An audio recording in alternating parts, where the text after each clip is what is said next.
It's the climate cause.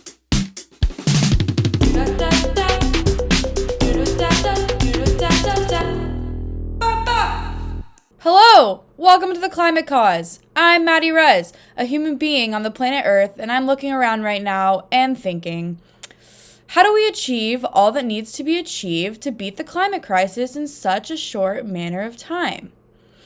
And how do we make sure we do it right in the face of world's social, economic, and environmental disparities? This series will bring light to the different ways humans are looking at and doing something about climate change. Join me as I interview so many passionate, smart, and unique individuals who all work in climate-related fields and share a common cause. Recalibrating our built world to address the multitude of issues going on. I'm here with Aimée Okotie-Oyakan, and she is a climate resilience strategist and communicator. We know each other from the University of Oregon, where we took a handful of environmental studies classes together, and we've remained in touch because we share one similar passion, a lot of them as in addition, but the main core being environmentalism and how it connects with us and our community as a whole. So welcome. Thank you for joining me today. Yeah, super happy and honored to be joining you for this conversation. Like you said, we share a lot of similar interests, so I'm excited to get into it and just let the conversation roll. Yeah, me too. So I appreciate the time, and also just that we're exploring this, and really it's been time to act for so long, but it's important that we do it collaboratively, and there's just so many approaches, but the most important thing is to be intentional in this work. So my intention today is just to explore a little bit more about who you are and what you do and how it connects to the bigger picture as we move forward. And so I've been opening with this big question. How do you connect the dots between climate action, adaptation, resilience as a opportunity for improving society as the better? Yeah, thanks for that question, Maddie. I think it's a really important one. Like, how do we connect the dots between these topics that I feel like there are just a bunch of different definitions for, quite frankly. So I think it's really about establishing like a common understanding of what these terms are. So climate action, right? Like to me, I understand climate action as planning for the resilience of our like interconnected systems, our human systems, our ecological systems, our economic systems, things like that. So planning for the resilience of these systems in the face of global socio-ecological destabilization. So that's like connecting climate action and resilience. And I think why I like thinking about climate action using a resilience framework is it comes with this almost unspoken understanding that thinking and planning for the near term is just it's not enough anymore. I think that's been the status quo. Like that's what we've been doing, appeasing our short-term desires and needs and not planning with foresight. And so connecting climate action with resilience means that, like you said, we need to be intentional about, how are we going to be here for the long run? And so, adaptation, I think, fits within a climate resilience framework. And so the climate resilience framework that I use to guide my work actually comes from the National Association for the Advancement of Colored People, or the NAACP. And they pitch that climate resilience includes mitigation, adaptation, so that's where adaptation shows up, deep democracy, and equity, right? So like mitigation, we need to reduce our greenhouse gas emissions. That's like a huge part of climate action. But then adaptation is thinking about, okay, how are we preparing communities for what's to come? So it adds the human element. Deep democracy, so like the importance of including all voices at the table, especially those at the margins. So like really fostering this strong sense of community power and participation. And then of course, equity. So how are we redressing these like historic racial, social harms, and dismantling these structures of oppression? So all of those in composite contribute to this resilience framework that needs to be at the forefront of climate action. And so that's kind of how I connect those things together, that climate action needs to be done through a resilience framework, and that resilience framework includes adaptation within it. It's challenging and often underlooked, the importance of the factors that we're dealing with, and not necessarily watering them down or looking at them in a way that's like, oh, well, I find that often with environmental movement or environmental sticking points that people choose. It's like, oh, well, hypothetically, if we had this, we could solve the X, Y, and Z issue. But from the way that you're connecting these dots and highlighting the reality that we have there has been systematic inequities in all of our systems that have brought us to this point, and if to not address them is not addressing the real issue. Right, exactly. Yeah, getting to the root of things. So I think that that is like what really leads to transformative change. Like you can't solve problems with the same mindset that created the problems in the first place. So you really have to do this process of unlearning and undoing, and just like unsettling what has been built up that has brought us to this position in the first place. Wow, yeah, absolutely. Thank you for highlighting that and bringing that up.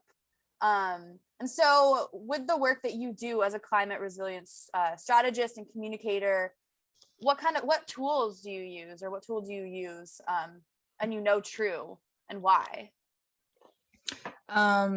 Yeah, I think this is a really, really important question too. I think people come into this space with just so many approaches and lenses and epistemologies to do their work. And I don't know, I think my case is pretty, I guess, unique because, I have this interdisciplinary background, and like I was fortunate enough to really, really engage with the body of scholarship and like environmental justice scholars and thought leaders in the field. But then I also carry like multiple marginalized identities. And so I think a tool that I really employ in this work is this practice of bringing together the guiding principles and best practices from academic spaces that talk about human environmental relationships, that talk about environmental justice, and bridging those with the conversations happening in community activism spaces, like on the ground. People that don't necessarily have access to the ivory tower, but they don't need to read a textbook to know what are the dynamics of power and race that are contributing to disparate environmental outcomes in their community, right? They don't need to read David Pello or Dorceta Taylor to know that and to speak on that. So combining, not casting aside the work that has been done in academia, because I think it's been really important in providing us with language and dialogue to talk about these things, but bridging that with the embodied experiences of impacted community members on the ground, and holding those two as equal, and really valuing people's lived experiences, because I think so much of what is wrong with environmentalism is it's told people that they don't belong in this space, and that your way of knowing and understanding the world is not good enough for my type of environmentalism, and so you are othered, you're casted out, you're marginalized. But really holding these two things that are at times really conflicting, kind of like the science, the academic with people's lived experiences, holding those as equal and complementary, is something that I really try to carry forward in my work, and use that to uplift community stories as well. So the work that you've done in Georgia and as well in Oregon, Yeah.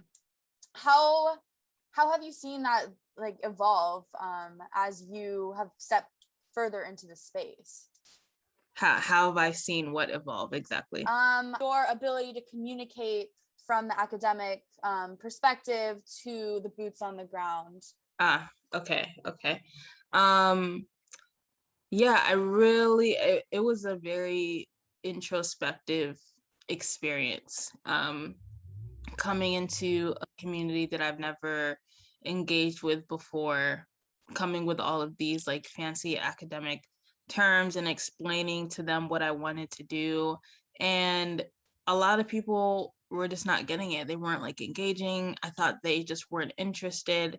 And I feel like I said, that has been like historically the issue with these environmental spaces is that they use like really non-inclusive jargon, and they're not, the pictures are not painted in a way where they are representative of the communities that are most impacted by environmental issues.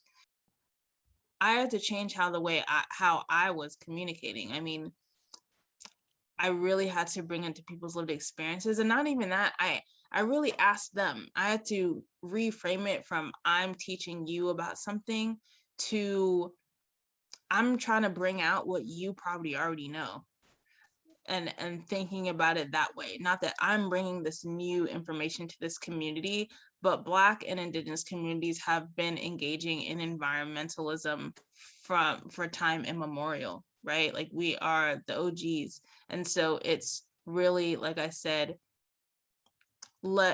bringing this to the community and framing it as you already know this, you already have this expertise and the lived experience of what happens in your community. I would just like to understand it so that I can write about it and uplift it and try to work with you to engineer solutions. So it was me really breaking down this idea that I'm this hot shot like scholar. Like I really had to do away with that ego and cast the degree aside and just say I'm just here to talk with you, and understand what's happening here, and not that my knowledge or the way I think about things is better or more advanced, because you definitely hold expertise and knowledge of your own. So it was a humbling experience. I think I had to definitely humble myself.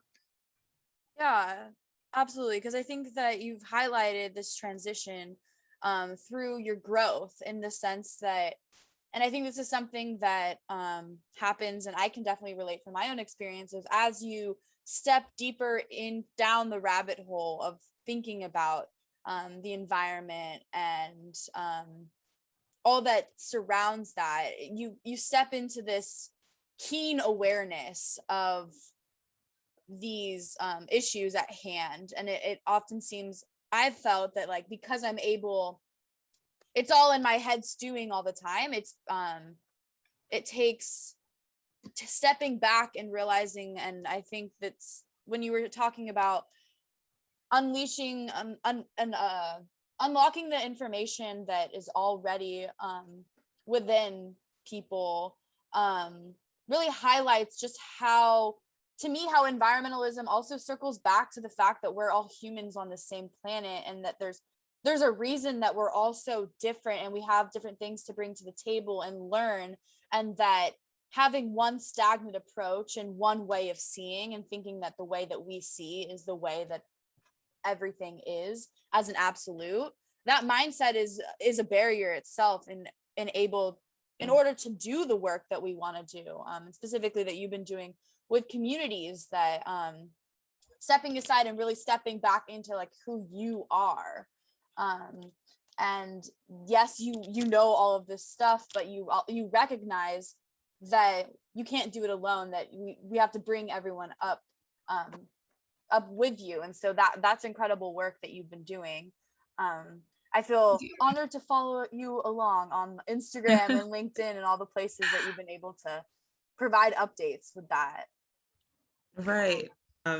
Yeah, no, it's been really great. And yeah, it's really just that constantly checking in with yourself and reminding yourself like why you're doing this. And and what are your motivations. And so yeah, it's been a journey, and I just hope to continue to develop as like a better public servant. That's really kind of the goal, just really increasing my own capacity to improve the material and like social conditions in communities, and address this this very serious crisis that is enveloping us all. So Yeah, absolutely. You don't know what is considered equitable and sustainable living for someone without asking them. And you can't ask them if they're not in the room or if they're not being included. And so valuing the embodied experiences of community members is the tool used to bring people into the room, so you can understand what equity and sustainability means for them, and then build that out. And so there, I think it just challenges you to think of creative ways to gather information, to do research, to ask questions, different mediums of communication, words, pictures, imagery. I feel like it just challenges the person that is kind of on the research side, to think of really creative ways to include people, and to have their stories be told, so you can understand what equity and sustainable looks like for them, and then build it with them. You can have all the ideas and all the technical solutions, but if you didn't get to those solutions with the help in collaboration with community, then who are you really planning for, right? Right. So Right. And so that's why, and you're bringing home that the tool of valuing this capacity and working with the community is the tool and is the pathway to reach these goals. Yeah. Well, I really appreciate this conversation and you taking some time to really walk us through who you are, what you do. And I know that we could talk for hours and hours about this. Right. But in sake of bringing home these main points, is there anything you'd like to close with? Just, I think, one thing that we've kind of touched on is that there are a lot of ways to address climate change. I think what we've talked about today, that there are definitely like core components that you need to include in your climate action, like, the equity piece and the deep democracy piece. But, if you're carrying those forward, I think the opportunities are just like endless as far as how to address climate action. And there's an element of addressing this issue that requires creativity and really like imaginative practices. And I just encourage people to really lean into that, because what we're doing is having to create something that doesn't exist yet. And that requires imagination, that requires creativity, that requires stepping out of the box. And so I just encourage people to carry forward those core principles of deep democracy, of resilience, of equity, while being as outlandish and creative and imaginative as you can, to address this crisis. So I think I'll leave with that. Thanks for listening to this lengthy but could be lengthier discussion on the climate cause. Check out the show notes or visit our website, theclimatecause.com, for more information.